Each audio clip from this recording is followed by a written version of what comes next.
Saudara-saudara yang saya kasihi, sebelum kita membaca dan merenungkan firman Tuhan, mari terlebih dahulu kita satukan hati kita di dalam doa.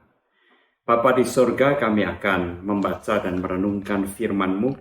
Bukalah hati dan pikiran kami, supaya firman itu masuk di dalam diri kami, memberikan terang bagi kehidupan kami, sehingga apa yang kami lakukan dalam kehidupan kami boleh seturut dan sesuai dengan kehendak Tuhan. Di dalam nama Tuhan Yesus kami berdoa. Amin. Bacaan firman Tuhan yang akan kita renungkan pada saat ini terambil dari 1 Petrus. Surat 1 Petrus pasal yang kedua ayat yang kelima. Saya akan membacakan demikian. Dan biarlah kamu juga dipergunakan sebagai batu hidup untuk pembangunan suatu rumah rohani, bagi suatu imamat kudus untuk mempersembahkan persembahan rohani yang karena Yesus Kristus berkenan kepada Allah. Demikianlah firman Tuhan. Saudara-saudara yang saya kasihi, kita semua adalah batu-batu hidup yang oleh Allah hendak dipergunakan untuk pembangunan rumah rohani. Apa yang dimaksudkan dengan rumah rohani tidak lain adalah gereja Tuhan, persekutuan orang-orang yang percaya kepadanya. Nah, saudara-saudara, gereja Tuhan lahir atau didirikan atas dasar pengorbanan Tuhan Yesus Kristus di atas kayu salib.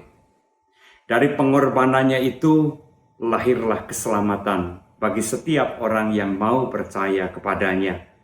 Maka setiap orang yang percaya kepadanya adalah juga menjadi bagian dari gereja Tuhan. Tidak ada Kristen soliter, tidak ada Kristen yang di luar gereja Tuhan. Setiap orang yang beriman, ia adalah bagian dari gereja Tuhan dan persekutuan umat Tuhan.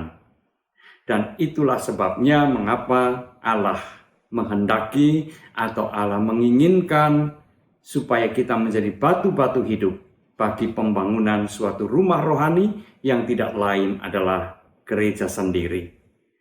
Sesuai yang saya kasih di dalam Tuhan Yesus Kristus, apa yang kita lakukan untuk gereja Tuhan, sesungguhnya juga kita lakukan untuk Tuhan sendiri.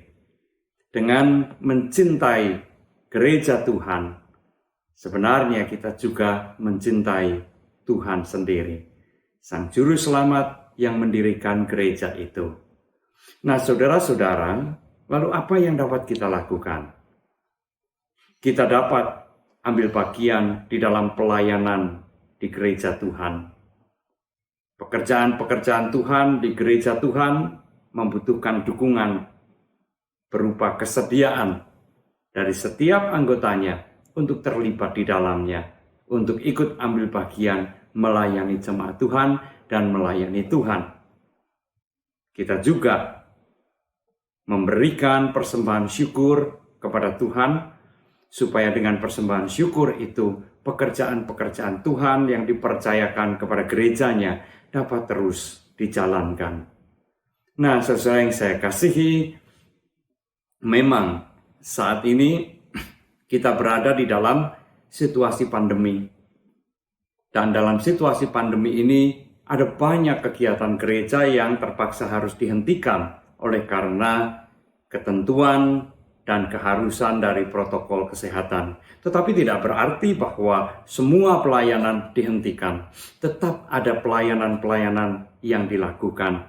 Oleh karena itu, jikalau kita telah mendapatkan kepercayaan untuk melakukan pelayanan-pelayanan itu, mari tetaplah kita melayani dengan tetap tentu saja menjaga protokol kesehatan. Pekerjaan Tuhan harus tetap berjalan, pemeliharaan umat harus tetap berjalan, sekalipun di tengah-tengah situasi pandemi. Justru di tengah-tengah situasi pandemi ini, ada banyak orang yang semakin memerlukan sapaan dari Tuhan melalui gerejanya. maka tetaplah kita rajin dan giat melayani di gereja Tuhan. Dalam situasi pandemi ini, ekonomi juga lesu. Banyak orang yang mengalami penurunan penghasilan dan sebagainya. Sehingga kemudian kita bertanya, perlukah kita memberikan persembahan syukur kepada Tuhan melalui gerejanya? Sesuai yang saya kasihi, bukankah sekalipun kita dalam situasi pandemi, Tuhan tetap memelihara kita. Tuhan tetap menyatakan berkat-berkat-Nya kepada kita semua. Nah, itulah sebabnya kita perlu untuk tetap memberikan persembahan syukur kepada Tuhan sebagai ungkapan syukur kita atas kebaikan-kebaikan Tuhan di masa-masa yang sangat sulit ini. Kita perlu menyisihkan apa yang kita dapatkan supaya itu dipakai untuk mendukung pekerjaan-pekerjaan Tuhan di gereja Tuhan.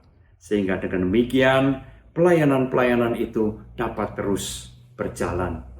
Sesuai yang saya kasih dalam Tuhan Yesus Kristus, jangan takut, jangan khawatir. Ketika kita sungguh peduli pada pekerjaan Tuhan, Tuhan juga peduli kepada kehidupan kita. Maka biarlah apa yang kita lakukan untuk gereja Tuhan itu menjadi cerminan akan cinta kita kepada Tuhan Juru Selamat kita. Tuhan memberkati kita semua. Amin. Mari kita berdoa. Ajarkanlah kepada kami ya Tuhan, untuk semakin dan semakin mencintai gereja-Mu.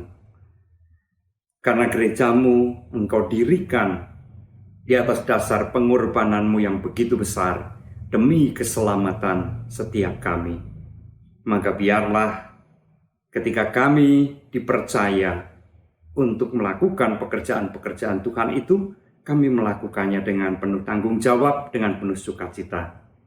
Demikian pula, ajarkanlah kepada kami untuk senantiasa mengucapkan syukur atas pemeliharaan-pemeliharaan Tuhan, sekalipun di masa-masa yang sulit ini. Biarlah kami juga memiliki kesadaran dan kecintaan untuk mendukung pekerjaan-pekerjaan Tuhan tersebut. Terima kasih Bapa, di dalam nama Tuhan Yesus Kristus kami berdoa. Amin.